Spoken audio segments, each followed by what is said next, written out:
Sri. Cek nunjuk napa? Sasake lah, Kang. Saanane. Wonten apa to? Kok ketok ele suntrut? Aku jan lagi suntuk ya, Kang.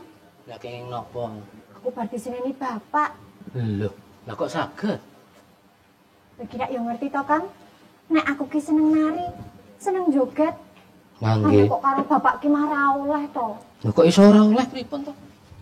Jare bapak ki ra ono gunane. Ora marake sugih. Malah aku ki dikon melu dagang kaya bapak. Walah, mboten usah. Wong jenengan kuwi nari apik. Sari Sri. Kok kowe iki ora tau gladen joget ngopo? Nggih niku, Mbak. Aku wis gawe sampur. Wis ditunggu kanca-kancamu. Kowe ngapa ning kene? Kenapa? Aku iki pirang-pirang dina ora iso melu gladen. Mergo ya ora oleh karo bapak. Ora oleh karo bapak. Nggih niku suntrut ket mau wong meneng wae. Kenapa? Lah ngopo kok ora oleh? Jare bapak, gladenan iki ora ono untunge, ora marake sugih. Yo aku ki malah kon melu dagang arep digaweke warung jare. Gaweke warung? Heeh. Neng beto wong tuane sare iki. Makanan joget apik to. Heeh. Awake yo lemes. Oh iya ngerti dhewe to kan. Sari kuwi iki wis suwe leh ajar mari karo Oh, nggih. aku. Wis berbudaya. Wewe.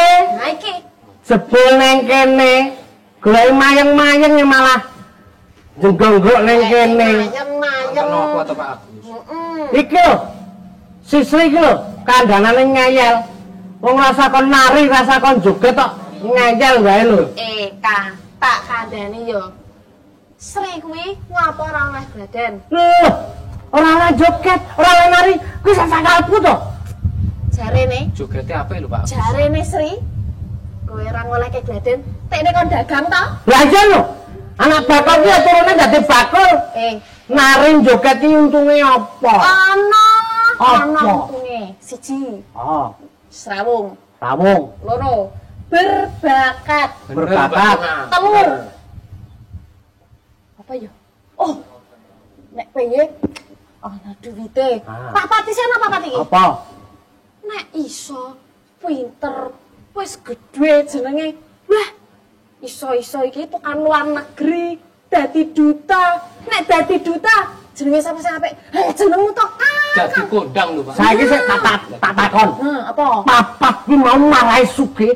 Marahi warek ngono. Sugih Kang. Bener. Sugih sedulur, sugih Bener, Pak. bondo, sugih pengetahuan, sugih pengalaman. Lho, papat meneh sugih. Alah, mbok dadi bakul kaya bapak. Kowe tak bangunke warung. Sesuk dodol kerontong. Apa kowe padha bapak? Dadi maklar sapi, maklar lemah. Aja gelem Sri. Omong ngono. Omong ngono. Pak Agus. Joget apik lho. Nggih. Lah malah melu-melu to. Mau benerke aku saiki kok kon joget apik. Sampean bener ning Mbak Fona ki yo bener kok. Ane apa marahi sugih?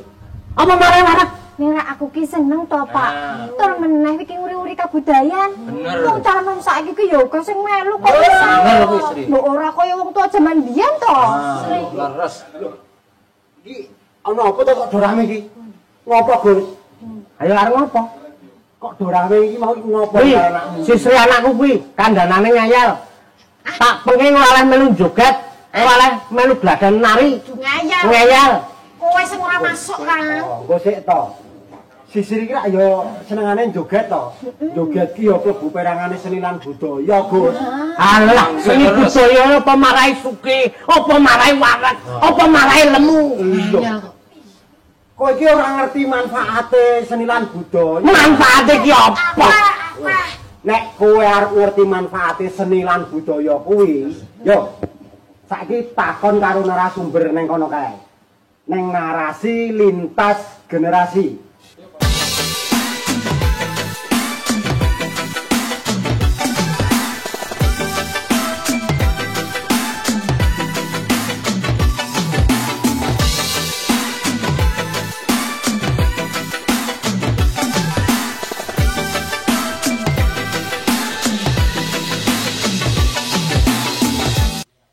Salam tradisi, narasi lintas generasi, diskusi tanpa caci maki. perbincangan di Ketoprak tadi mengingatkan kepada kita bahwa betapa pentingnya kita membahas soal-soal kebangsaan jika dikaitkan dengan lokalitas, nilai-nilai, tradisi. Ini penting buat kita untuk melihat bahwa hal-hal yang besar itu sesungguhnya harus dipilari, harus dimulai dalam praksis empiris. Ada yang bertanya buat kita semua, apa hubungannya kebudayaan lokal, perspektif lokalitas itu, tradisi itu buat membangun kebangsaan. Kita beruntung kita hadirkan siang hari.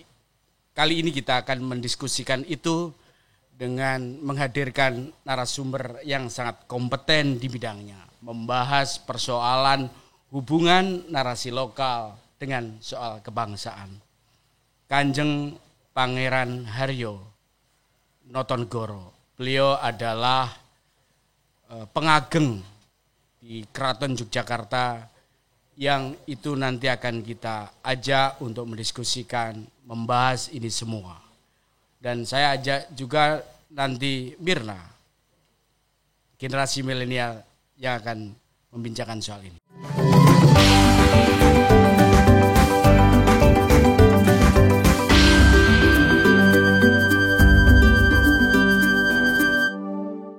Terima kasih banyak Mas Ari dan selamat datang Kanjeng Notonegoro. Matur nuwun.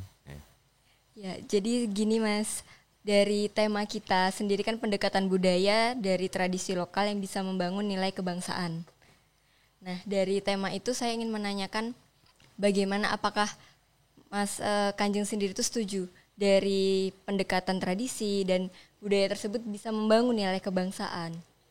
Ya. Jadi kalau saya bukan sekedar setuju, tapi itu memang menurut saya sudah sudah harusnya seperti itu. Ya. Jadi begini, bangsa Indonesia ini pada saat bukan hanya Indonesia ya, tapi di seluruh dunia sebetulnya, yang namanya nilai-nilai kebangsaan itu biasanya digali dari sejarah dan tradisi. Gitu.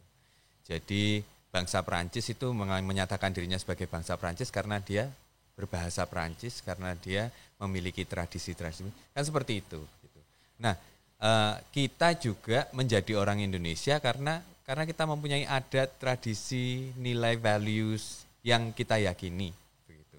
Nah, kebetulan kalau Indonesia terdiri dari berbagai macam suku bangsa ya, toh. Nah, ini memang luar biasa. Tapi itu harusnya tidak menjadi halangan gitu. Mau tradisi Jawa, tradisi Bali, tradisi Sunda, semua itu Indonesia begitu. Yang jelas bukan itu kan tradisi Korea, adat Jepang nah itu kan jelas bukan Indonesia. Tapi kalau yang asli, ya itu bagian dari tradisi kita.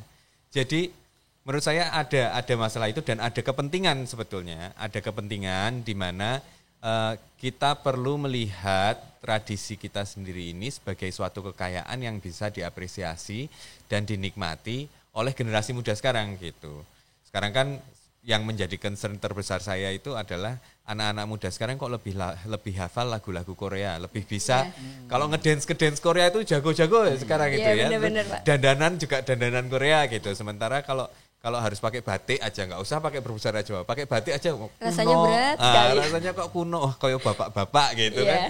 Padahal itu tidak seperti itu. Nah, ini yang menurut saya menjadi suatu concern yang mungkin bisa menjadi perhatian. Ya, bagaimana peran nyata dari tradisi dan budaya tersebut bisa mengangkat nilai kebangsaan juga ya. Betul. Dari tadi yang Kanjeng bilang juga kan dari kayak K-popers sekarang ya. Jadi kan lebih ke dance lagu gitu. Itu gimana caranya kita tuh tetap bisa menaruh ke dalam situ tuh ada yang lokal, tradisi budaya lokal tetap Indonesia, bukan Korea, bukan Jepang. Betul gitu. Nah, ini sebenarnya begini. Kalau menurut saya itu pelekatan nilai bahwa tradisi lokal itu kuno. Nah, ini yang sangat luar biasa. Padahal yang namanya tradisi lokal ya tidak kuno, sampai sekarang itu masih tetap tradisi kita. Itu tidak berubah gitu. Bukannya kuno, tidak. Ini tradisi yang melekat kepada jati diri kita. Sampai 100, 200 tahun, 1000 tahun lagi itu adalah budaya yang melekat dengan jati diri kita gitu. Jadi tidak bisa dikatakan kuno. Kalau kita mengatakan itu kuno berarti kita kuno. Kita sendiri kuno. Iya, itu kan sudah melekat itu. Jadi, cuman memang betul yang disampaikan Mbaknya tadi bahwa ada permasalahan di mana ini kita harus menyadari. Kami sebagai pegiat budaya dan teman-teman Mas Ari juga ini harus menyadari dan menerima bahwa kebudayaan-kebudayaan asing dengan kemasannya yang seperti itu menjadi lebih menarik. Menjadi lebih dekat dengan anak-anak muda, menjadi bisa diapresiasi. Padahal itu sebetulnya menurut saya hanya kemasan saja, tidak isinya. Kalau isinya sebetulnya punya kita juga menarik, cuman kemungkinan ada permasalahan di mana kita itu tidak bisa mengemas itu dengan kemasan yang membuat sajian-sajian tersebut dan budaya tersebut menjadi menarik bagi generasi muda. Jadi bagaimana kita mengemasnya ya Mas, Betul. bagaimana kita mengemasnya agar budaya lokal itu tuh tetap bisa menarik perhatian. Betul. Apalagi generasi milenial sekarang. Betul. Nah kalau dari Mas Ari mungkin punya pandangan tersendiri dari budaya lokal itu kayak gimana? Apakah benar-benar berperan nyata untuk membangun nilai kebangsaan tadi? Kalau kita bicara tentang kebangsaan itu memang cara pandang kita harus lebih adil di dalam memperlakukan lokalitas. Yang tadi disampaikan oleh Kanjeng Noto misalnya, negara-negara dimanapun itu selalu menghargai kebudayaannya. Kita punya memang pengalaman buruk ketika penghancuran praktek-praktek kebudayaan lokal dengan cara mensentralisasi, mensimplifikasi dan menghomogenisasi. Akibatnya apa? Corak lokalitas itu dianggap ancaman. Yang kita harus lakukan sebetulnya kebangsaan itu akan hadir, akan bisa mampu menjadi kuat kalau lokalitas itu dengan pluralitas yang ada itu dihadirkan gitu. Saya kira cerita dari Kanjeng Noto itu mengingatkan kepada kita yang tadi juga sempat disinggung di dalam ketoprak tadi bahwa orang sejak awal itu punya stereotip yang buruk tentang praktek-praktek lokalitas seperti nari. Nanti bisa diurai lebih jauh Kanjeng Noto, apakah sebetulnya setiap tarian sebagai sebuah produk budaya itu punya nilai-nilai filsafatnya. Tentu kita akan gali ke sana dan justru yang kita selama ini yang perlakukan tidak adil adalah dia hanya dilihat pada sisi tampak permukaannya saja gitu. Sehingga seolah-olah yang membicarakan soal kebangsaan itu narasi gede yang di atas sana. Akibatnya apa? Tercerabut dari bawah gitu. Yang kita harus pikirkan adalah menghimpun energi kolektif dari lokal itu. Dengan cara pandang itu saya punya keyakinan bahwa ini akan menggeser diskursus kita yang sekarang ini makin dikotori oleh umpatan emosi-emosi sehingga merusak kebangsaan. Coba belajarlah dari lokalitas itu, ternyata ada filsafat, nilai-nilai yang menghargai kesantunan, soal etika. Nanti Kanjeng Noto pasti bisa menjelaskan soal itu. Ya benar. Dan bagaimana kalau menurut Mas Ari dan Kanjeng Noto untuk mengajak generasi milenial seperti saya untuk bisa melestarikan budaya lokal, tidak yang kayak K-popers tadi kan. Jadi kalau saya sendiri memang lebih budaya luar kayaknya lebih asik nih karena saya tidak mengenal budaya lokal di sini. Ya. Nah itu masalah terbesarnya begitu Mbak. Jadi kalau orang bilang kan tak kenal maka tak sayang. Ya toh. Nah permasalahannya sekarang platformnya itu sudah mendunia. Jadi kalau kita mengakses YouTube itu konten dari seluruh dunia ada di situ. Di mana konten-konten yang dari kita itu jumlahnya terbatas. Gitu. Jadi otomatis begitu orang masuknya ke YouTube melihat mencari suatu entertainment atau tarian begitu, melihat tarian dari Korea itu sajiannya mungkin ada ribuan begitu, sajian tarian dari kita mungkin 1 atau 2 begitu. Perbandingannya kurang lebih seperti itu. Akibatnya otomatis tentu teman-teman anak-anak muda milenial itu tidak mengenal. Kalau kenal aja tidak, apalagi gimana mau suka kan begitu. Nah ini juga saya menyambung apa yang disampaikan oleh Mas Ari tadi. Jadi betul daerah-daerah itu dengan pluralismenya itu sebetulnya kan kita harus ingat bahwa dulu nenek moyang kita itu sempat bersepakat untuk menjadi satu bangsa. Gitu Mas Ari. Bersepakat. Jadi bukan hanya di Jogja saja, tapi di seluruh Indonesia itu menyampaikan komitmennya untuk mendukung Negara Kesatuan Republik Indonesia begitu. Di berbagai tempat pasti sama saja, cuman kami dari Jogja misalnya memberikan contoh bagaimana tradisi sebuah tarian itu diawali oleh Sri Sultan Hamengkubuwono pertama, Pangeran Mangkubumi, yang menciptakan tarian gaya Yogyakarta itu kan asal mulanya itu. Di mana tarian tersebut sangat diwarnai oleh nilai-nilai kepahlawanan. Perjuangan begitu. Jadi tarian-tarian gaya Yogyakarta itu penuh dengan nilai-nilai perjuangan. Situ ada pertanyaan misalnya Merah berani teman, apa kamu betul-betul berani? Gitu. Terus dijawab, ya berani teman, ya saya betul-betul berani. Itu maksudnya berani nggak melawan Belanda begitu. Jadi dalam tarian itu ada dialog-dialog yang seperti itu begitu. Itu untuk menanamkan rasa perjuangan, rasa kebangsaan bahwa kita ini sebagai suatu bangsa. Komitmennya itu sudah cukup jelas dan tertuang dalam suatu karya seni begitu. Saya rasa daerah-daerah lain juga pasti punya cerita-cerita yang sama begitu. Cuman permasalahannya seperti yang saya sampaikan tadi, kemungkinan karya ini tidak sempat tertampilkan di era milenial karena ini agak bergeser ya. Pelaku-pelaku seni tradisi itu rata-rata kurang melek teknologi ya toh kan seperti itu. Akibatnya kan terus jadi sajiannya agak kurang di ranah virtual gitu. Kemudian kalau itu tidak kenal, bagaimana nilai-nilai yang terkandung di dalam karya itu bisa disebarluaskan? Akan sulit. Misalnya contohnya nilai keberagaman. Nah, Keraton Jogja itu yang sudah jelas mungkin mau dianggap homogen ya homogen karena itu Keraton Jogja di Jawa untuk orang Jawa untuk kebudayaan Jawa. Mungkin anggapannya bisa seperti itu. Tapi karya-karya awal tarian Sri Sultan Hamengkubuwono pertama itu, di dalam tarian itu terdapat dialog-dialog yang menggunakan bahasa Bugis, bahasa Makassar, bahasa Madura, ya bahasa Jawa tapi logat Bagelen, logat lain. Itu ditarikan dalam tarian istana dengan pakem yang seperti itu. Itu berarti pada zaman itu pun yang namanya keberagaman itu sudah diakui. Menjadi orang Jogja itu menjadi orang yang mengakui keberagaman. Itu seperti itu sebenarnya semangatnya.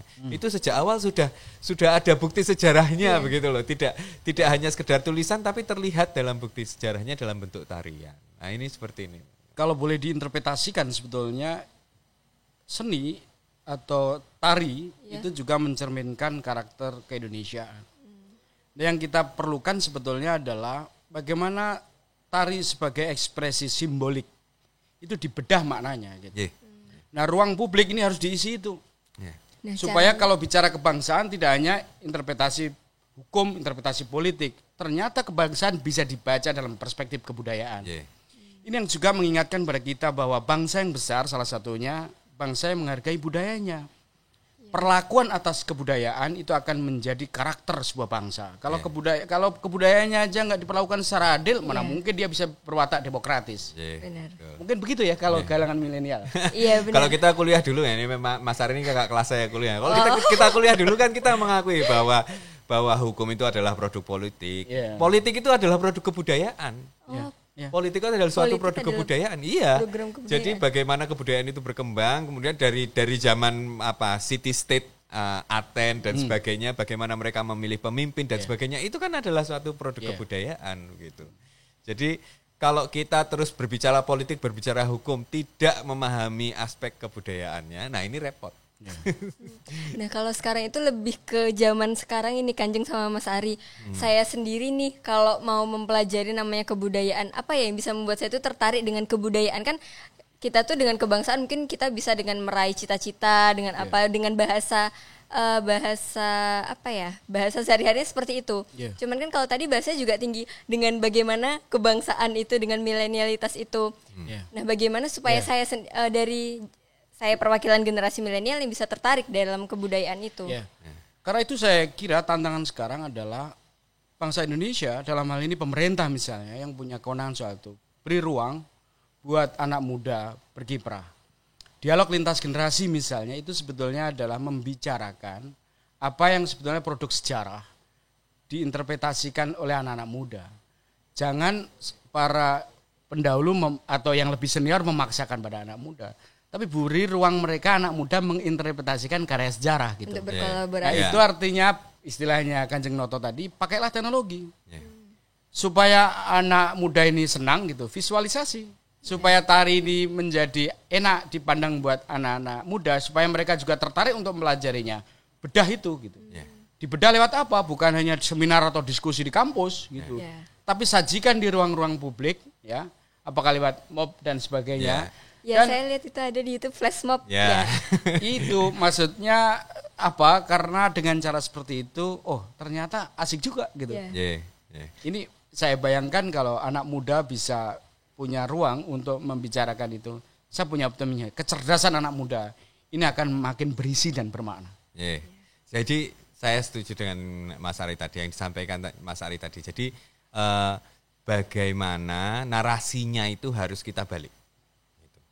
Bahwa tarian tradisi yang warisan nenek moyang itu keren, bukan kuno.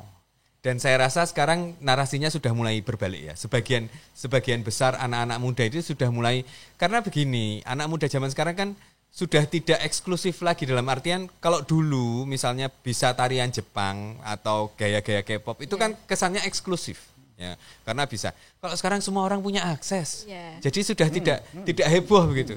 Yang heboh itu adalah kalau kamu orang Bali bisa menari Bali dengan bagus, orang Jawa bisa mengerti, memahami filosofinya tarian Jawa dengan baik. Ini Mas Ari ini orang dari asalnya dari Jawa Timur, pinter nari Jawa Timur walaupun dia S3 ya, pinter. Nah itu harusnya yang narasinya dibalik menjadi seperti itu, bahwa itu adalah keren, bahwa itu adalah cool gitu. Nah tapi di sisi lain pegiat-pegiat budaya juga seperti yang disampaikan Mas Ari tadi, harus mau memberi ruang untuk perkembangan begitu. Jadi kalau misalnya ruang itu tidak disediakan, jadi kita terlalu saklek, wah tarian kok ditarikan di jalan seperti bentuk flash mob dan sebagainya seperti itu, nah itu repot gitu.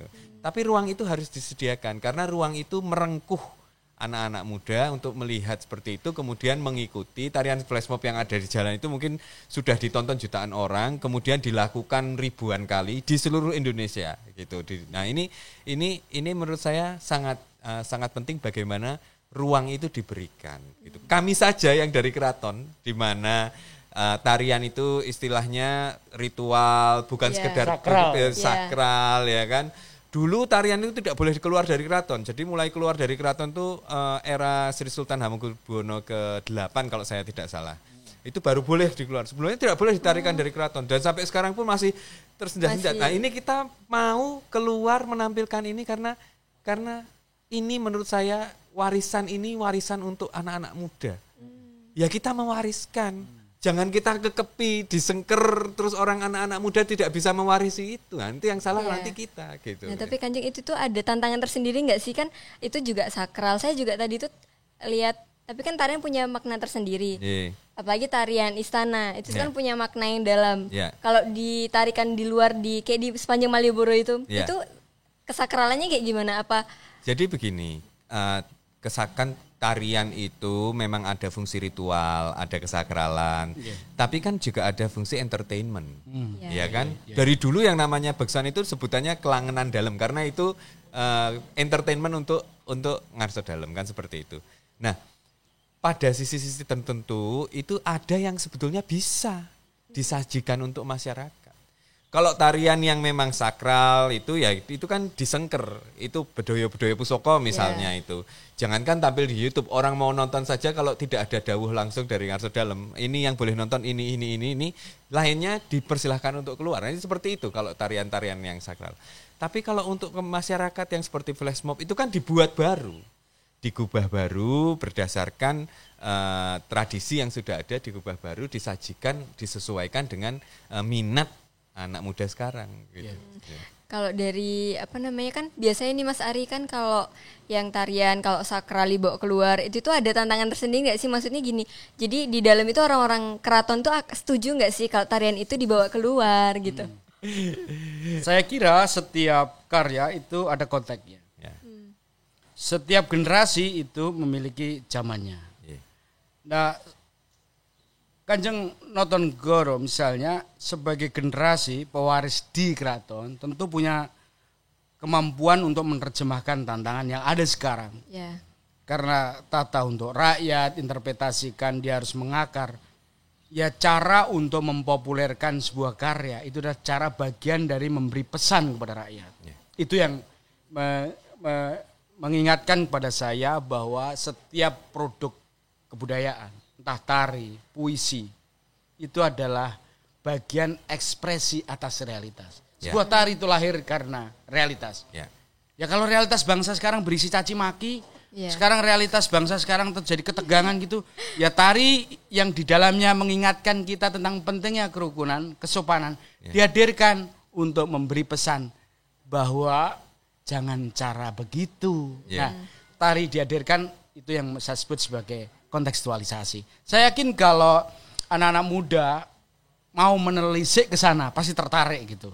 Ini ada apa sih hubungannya caci maki kok setiap caci maki konflik, ketegangan, kekerasan urusannya dengan polisi, urusannya jaksa gitu. Urusannya hakim. Apa hubungannya dengan budayawan? Budayawan harus hadir bersifat mencegah, membuat terapi, gitu-gitu. Nah, aku kira konteks milenial mampu menerjemahkan agar sesuatu yang berat menjadi ringan dan renyah. Ya benar. Dan dari Mas Ari dan Kanjeng Noto, gimana relevansinya antara nilai tradisi lokal dengan seluruh perangkat budaya yang ada di Indonesia itu? Nah, jadi begini, kalau nilai tradisi lokal itu biasanya kan erat kaitannya dengan ini ya, dengan apa pesan-pesan ya, pesan-pesan gitu. Jadi misalnya kalau di Keraton Jogja itu seorang penari itu harus mengikuti langkah-langkah tertentu. Nah, di mana langkah-langkahnya ini sampai dia bisa menjadi penari itu nggak mungkin lah. Kalau seorang penari keraton itu kemudian mengeluarkan caci maki, cercaan ataupun ikut kelitih itu sudah jelas tidak mungkin. Karena disiplinnya itu sudah dari zaman ratusan tahun itu seperti itu. Mau naik pendopo aja harus nyembah dulu, harus jalan jongkok. Kan nggak mungkin terus di jalan dia kelitih-kelitih kan nggak mungkin. Nah itu jadi itu adalah efek-efek yang bisa berkaitan begitu. Jadi ini yang menurut saya perlu diperhatikan. Bisa membentuk perilaku. Membentuk karakter ya. Membentuk karakter. Mungkin kita bisa sambil dengerin. Mungkin kita bisa break sejenak dulu ya. Sambil kita sedikit merenung ya, kira-kira apa yang disampaikan oleh Kanjeng Noto Negoro itu mengenarasi sebagai sebuah tari, sebagai sebuah teks. Itu tingkat kedalamannya tentu buat kepentingan bangsa tinggi sekali. Tapi tentu kita nanti akan ulas lebih jauh. Hari gini pilih ketengan paling unlimited. Unlimited senak jidat. Unlimited sampai gondrong. Unlimited sampai lumutan. Unlimited sampai jempol panas. Dengan kuota ketengan unlimited sekelas Telkomsel. Aktifkan di My Telkomsel. Hari gini pilih ketengan paling unlimited. Unlimited senak jidat. Unlimited sampai gondrong. Unlimited sampai lumutan. Unlimited sampai jempol panas. Dengan kuota ketengan unlimited sekelas Telkomsel. Aktifkan di My Telkomsel.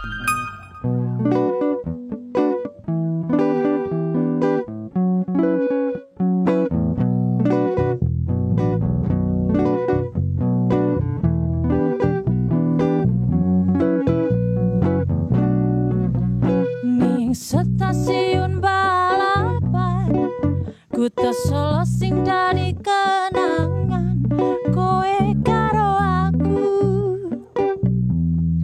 naliko ngeterke lungau ning stasiun balapan rasane koyo wong kelangan kowe ninggal rakroso netes luning pipiku dada sayang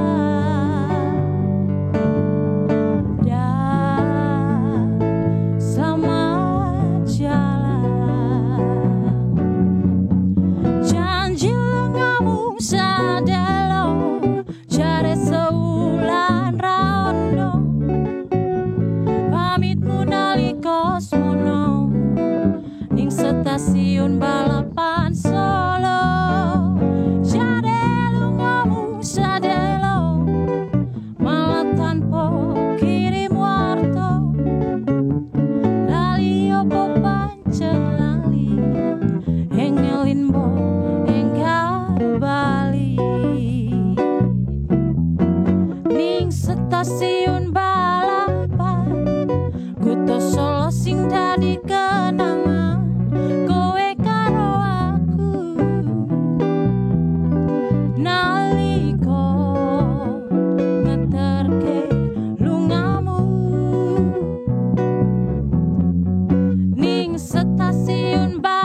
rasane koyo wong kelangan kowe ninggal aku ra kroso netes lu ning pipiku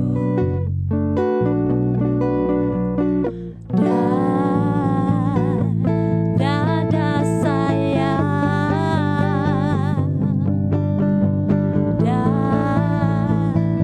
sama jalan janji lu ngomong sadelo jare sewulan ra ono pamitmu nalika semono ning stasiun balapan Solo jare lu ngomong sadelo malah tanpa kirim warta lali apa pancen lali hengeling enggal bali lali apa pancen lali hengeling enggal bali.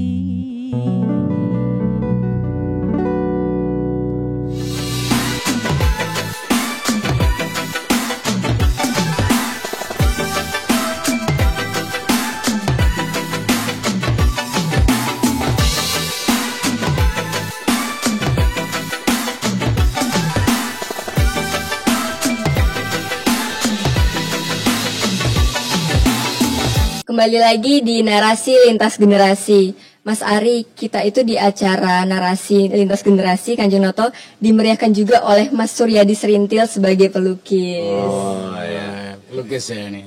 Ya, dan selanjutnya tadi kan saya juga googling nih Mas, kalau Kanjeng Noto itu belajar dan bekerja di luar negeri. Terus kita dari tadi ngomongin tarian, budaya.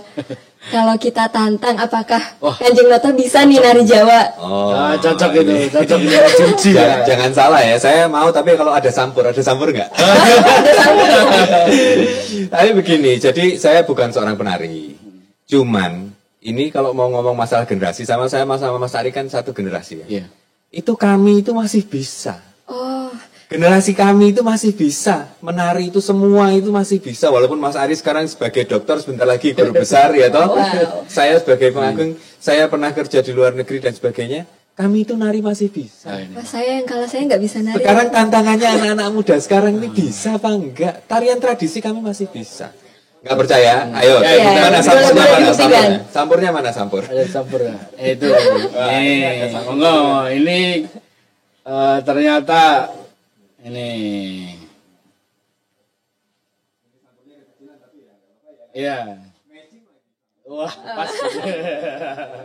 Kita buktikan Mas. Ada.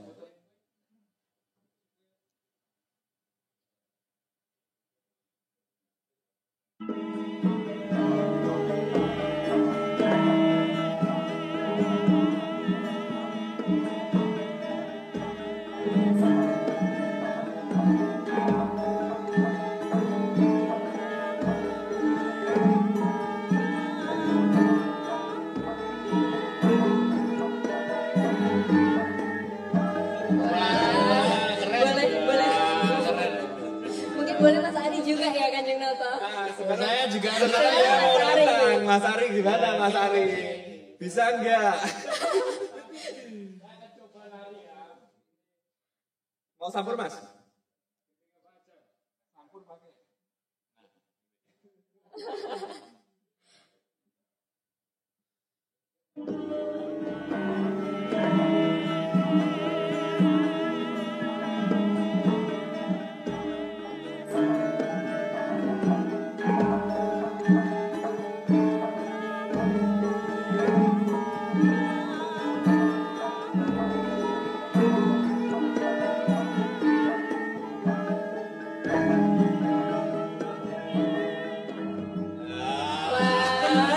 Mas Ari boleh diajarin nggak Mas? Boleh diajarin nggak gitu? Sekarang Mirna. Coba. Ayo.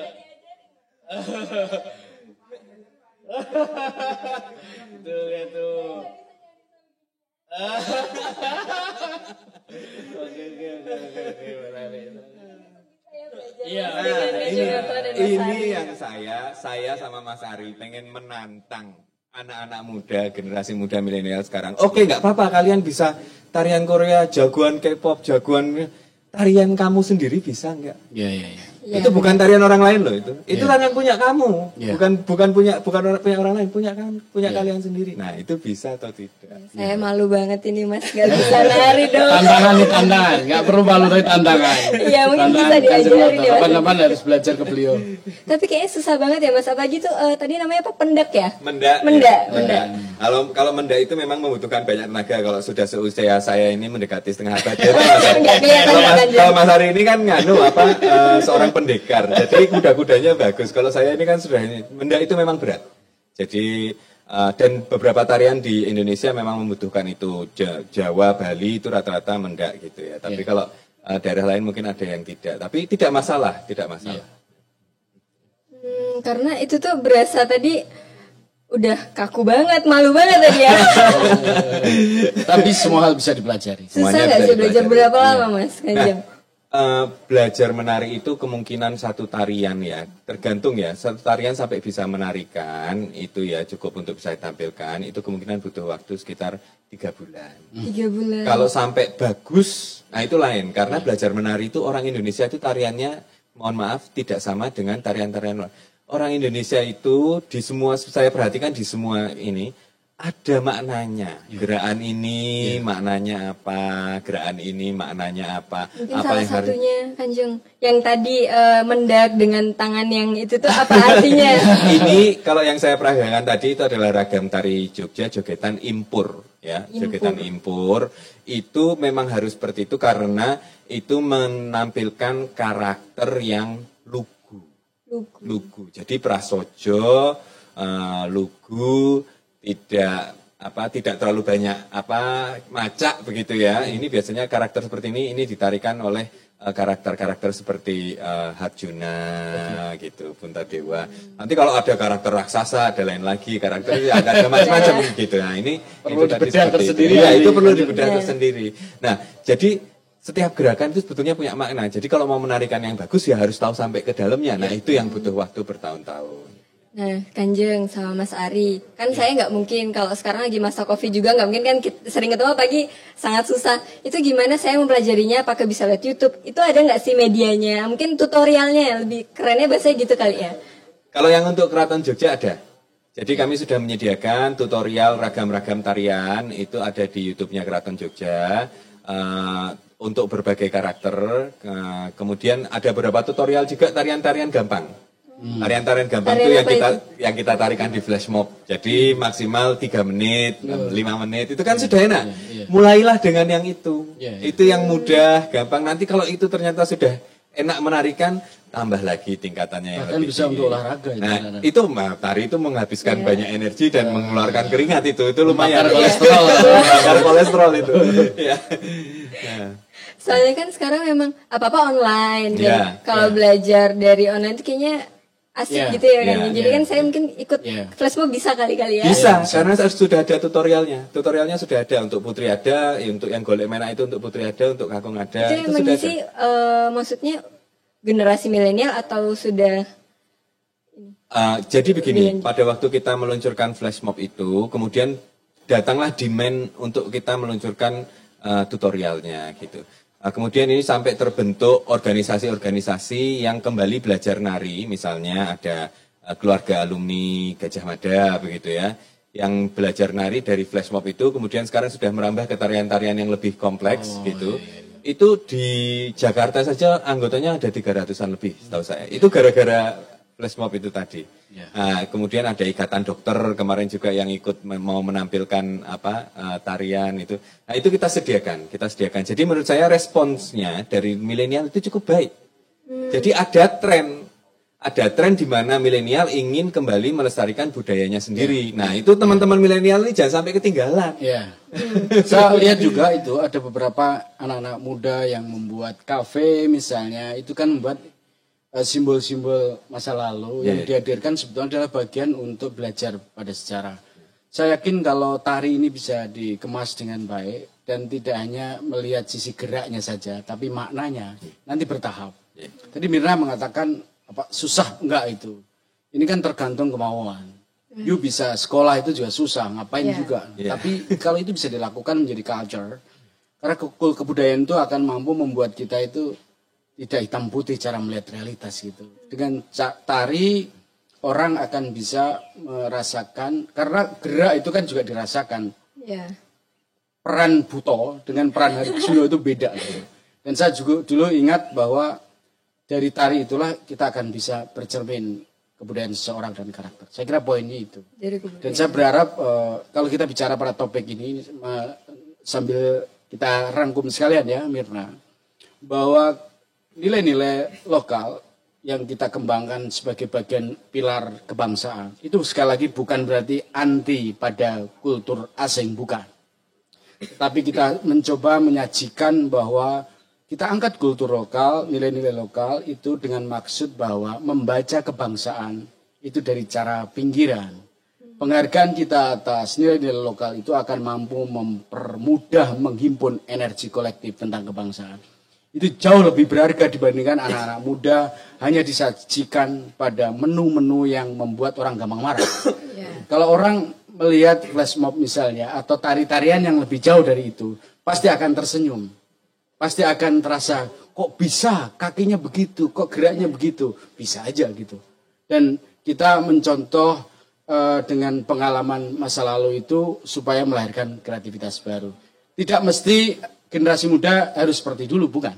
Tetapi dialog antar generasi tentang sejarah, tentang kebudayaan itu akan membuat anak-anak muda itu punya kejernihan berpikir.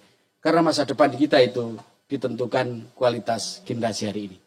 Kualitas generasi muda Saya saya ini, sangat setuju. Terima kasih Kanjeng Noto sudah berbagi ilmu di sini. Dan kukira banyak hal yang kita bisa pelajari. Ya benar, mungkin ada pesan dan kesan tersendiri dari Kanjeng Noto untuk para millennials yang mendengar sekarang. Bagaimana mempelajari tradisi lokal. Sebenarnya untuk dua hal ya, karena ini kan lintas generasi. Jadi baik untuk generasi penerus, kemudian generasi yang sudah lebih senior, dan kalau saya sama Mas Ari ini generasi antara ya, kami dibilang senior juga nggak mau ya, toh karena masih merasa muda jiwanya, tapi dibilang milenial juga sudah enggak. Nah ini, jadi sebenarnya prinsipnya itu dari dulu tuh seperti itu. Yang sepuh itu harus mau legowo gitu kan, memberi ruang kepada yang muda-muda. Gitu. Nah ini yang kadang-kadang masih agak berat gitu. Sementara yang muda-muda itu harus mau menempatkan dirinya untuk menimba ilmu, ngangsu kawruh, kan seperti itu. Nah ini kalau semangatnya itu seperti itu, nah itu beres. Tapi kalau semangatnya itu udah, loh karena saya merasa sepuh misalnya, ora iso, nggak bisa, kamu harus ngikutin aku kan lebih tua, aku lebih tahu, kamu belum lahir, aku udah begini-begini. Nah itu repot. Anak muda sekarang tidak akan bisa diajak berdialog seperti itu. Nah tapi anak-anak mudanya juga ya harus pandai menempatkan diri dalam artian ya sama yang lebih sepuh tidak terus halo men, bro. Nah, nggak masuk juga ya kan. Jadi ibarat kata ada dialog lintas generasi di mana dua belah pihak harus mau membuka diri. Ya jadi itu teman-teman buat kalian generasi millennials ya, itu jangan sampai dari generasi antara yang saklek terus kita juga nggak mau menimba ilmu, jadi jangan kayak gitu. Mendingan kita dari generasi milenial juga mau untuk belajar, untuk mau mempelajari budaya-budaya lokal negara kita, jangan negara orang lain boleh, tapi mungkin kita ambil positifnya aja gitu ya Kanjeng dan Mas Ari. Dan kita ada sedikit bingkisan. Wow. Ya. Oh dibuka, ya. Betul.